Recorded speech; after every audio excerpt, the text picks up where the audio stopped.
darlings of psyche. If we were in theater, a stage would be signaling make as if, and you would peruse a program detailing the imaginings ahead. A brief drama in 4 parts, plus a prologue poem and a teensy coda. Act 1, Psyche is Big Bang, wherein mind and matter begin as one, never to be separated. Consciousness not as we know it, but as coming to know itself and each other being through creating it and being it. Act 2, The Shocking Dream, in which a friend shares a horrific visitation, exciting Psyche as artist to stir my imagination with Act 3, Cartoon God and Satan conferring about garbage and rebirth. And Act 4, Living Like a Poem, in which we, darlings of Psyche, are invited to discover ourselves as poems, followed by, I couldn't resist, a teensy coda. Since I've no stage and you no program, don't worry, I'll guide us through. About the prologue poem entitled Journeying with the Moon, I read recently that our moon is slowly moving away from us, very slowly, only 3.8 centimeters per year, so they say. Very eventually, our moon will no longer hold our Earth's tilt stable, and seasons will be no more. Envisioning our moon receding, I felt the angst of lifetime moving away from me, and found odd comfort in imagining the moon and myself, all of us really, on a similar journey into the darkness of what we do not know. Musing together, you and I, about this journey seems a moonlit pathway into the drama about to unfold. Journeying with the moon. How can we be anything but Earth? Her stories, our stories. How she learned about other, star stuff crashing into her, becoming her, then evaporating and coalescing apart, taking her into orbit, separate, the moon of her, and apparently not her. Earth's moon story reappearing in tales like Eve's arising from Adam's rib. Eve of Adam, and apparently not him, orbiting us out of the garden. A loss remembered by howling wolves on the edge of the Earth-Moon rift. Unaware, the distant Earth-Moon, even through its phases, nature's order on Earth. Moon gravity leashing Earth's tilt, enabling trust in providence through summer and fall. Belief in rebirth through winter and spring. Moon body shielding Earth, absorbing random universe debris as it journeys imperceptibly, oh so slowly away. We are all journeying, single-celled crawlers to whales, planets, stars, galaxies, babes in arms, men in arms, lovers in arms. We are all journeying through an ocean of space.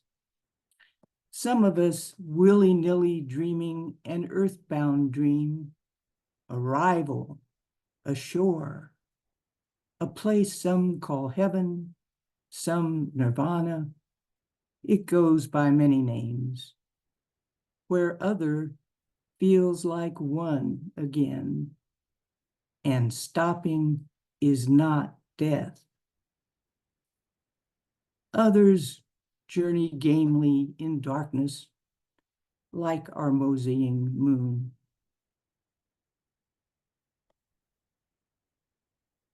This poem, Journeying with the Moon, is prologue to the promised drama, Living as a Poem, which begins in darkness, giving way to the Big Bang, the creation story of science.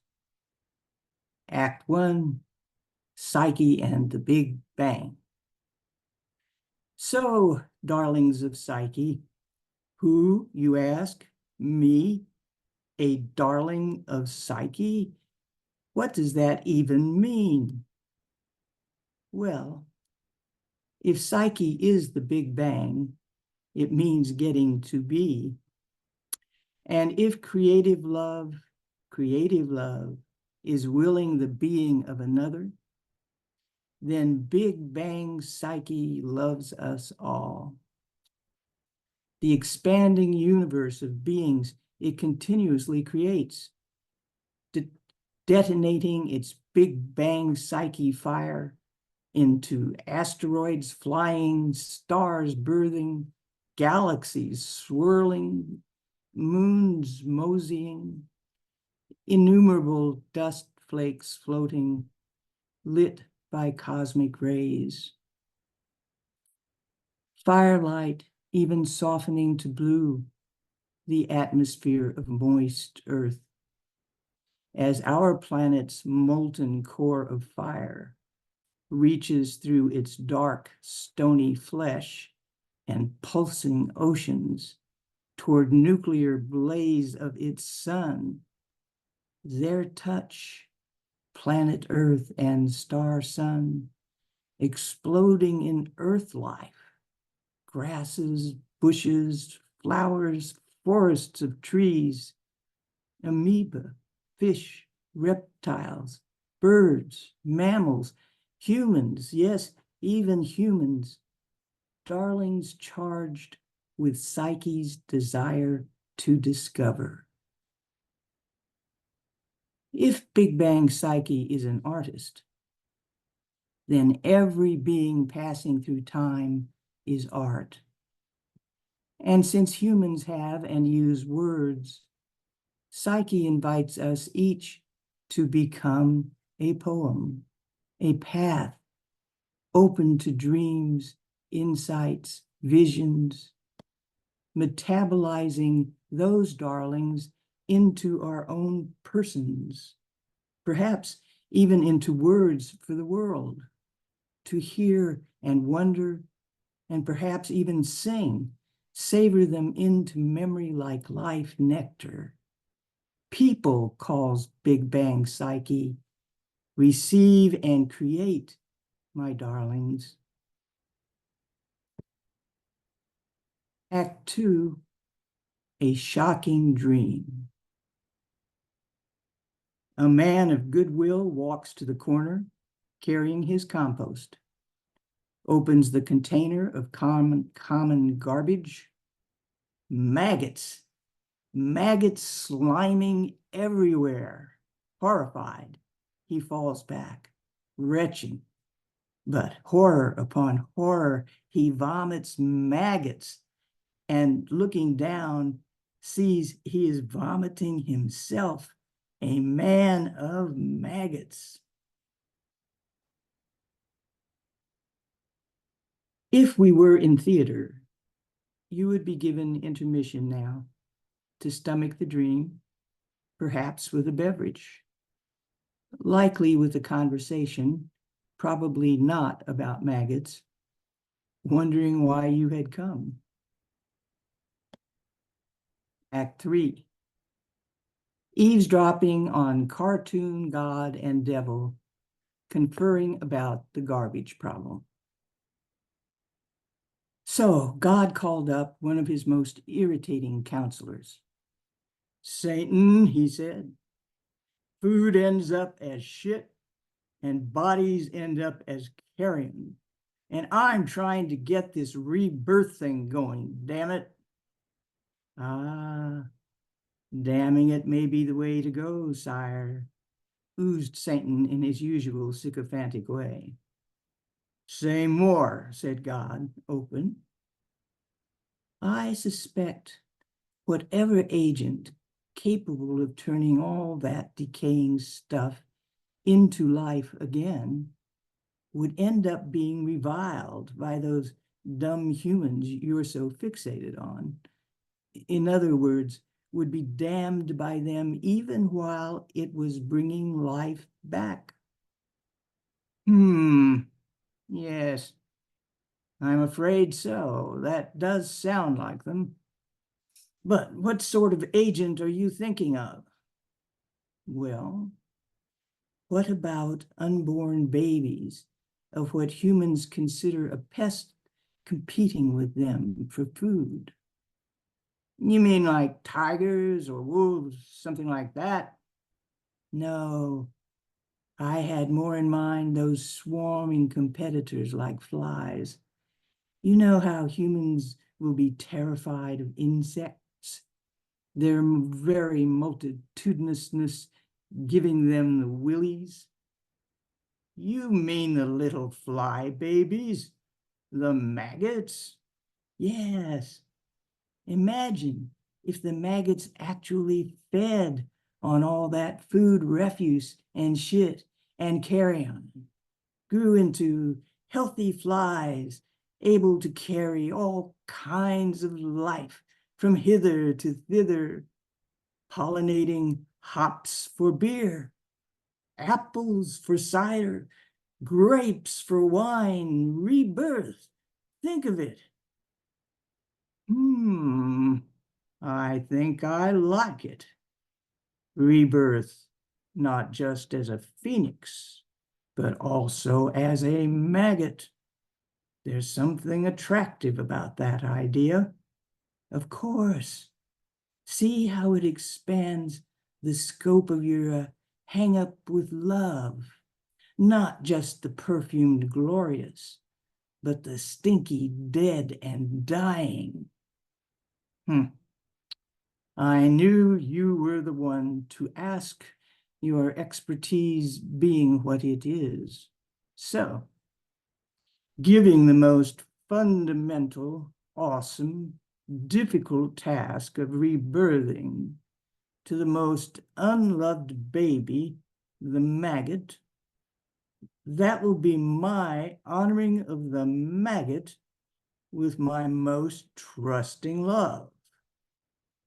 Don't expect those stupid humans to get that. Oh, I don't know.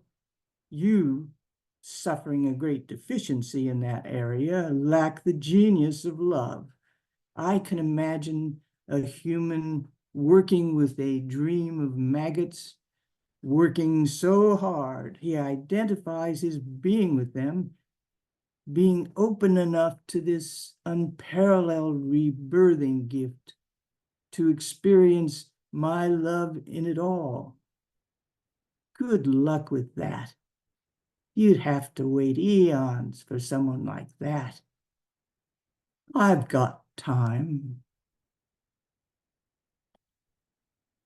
And here, were we in theater, you would receive another intermission.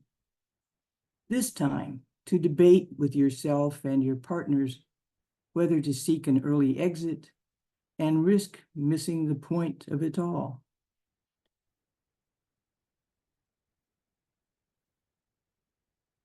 What does it mean to live like a poem? Living poems emerge from recesses of oneself, not available to beck and call. From a world that knows what we as our regular selves do not, knows what it tells us in dreams. Dreams and poems are gifts from that world bearing keys to unlock shutters blocking windows of vision in us. Like it or not, when that world opens a vision and one pours forth a poem or creation of any sort, one may at first be amazed and thrilled and easily give way to giddiness seeing what one has wrought. But hopefully, one quickly recalls the material was given freely, mysteriously, by that world, tries to grasp that taking credit misunderstands oneself, risks closing the window for further vision, all the while feeling accountable to both worlds and more, to offer the vision freedom and freely, like opening one's hands, one's home, to the stranger. Carried by my friend's dream into the unknown world of psyche, I received the dialogue between God and Satan, line by line, discovered God bestowing the power of rebirth on baby flies gestating in refuse, shit, and carrion, felt the desire of love for life permeating the maggots. Now feel my body reluctantly gazing anew at maggot slime. Because the vision came through me, maggots came to me. Now live in me, taking their place along somewhat less disreputable animals who have claimed me, the great sea turtle, the wolf, and the donkey. Maggots accompany me now, tasking me with drawing life from rot. Subject in my task to feelings aroused by maggots in me and in you. Shocked, shaken, I wonder how to be worthy of such a task. Perhaps maggots will help me, as they aided injured warriors on battlefields, gnawing the fetid flesh away from the living, and laying their slime like balm on the wounds. Coda. Were we in theater, the curtain could drop, and I could slip through where the folds meet, offer closing lines, something like, if Big Bang psyche calls us, gives us dreams we bring to waking life, we may become poems, psyche's darlings all.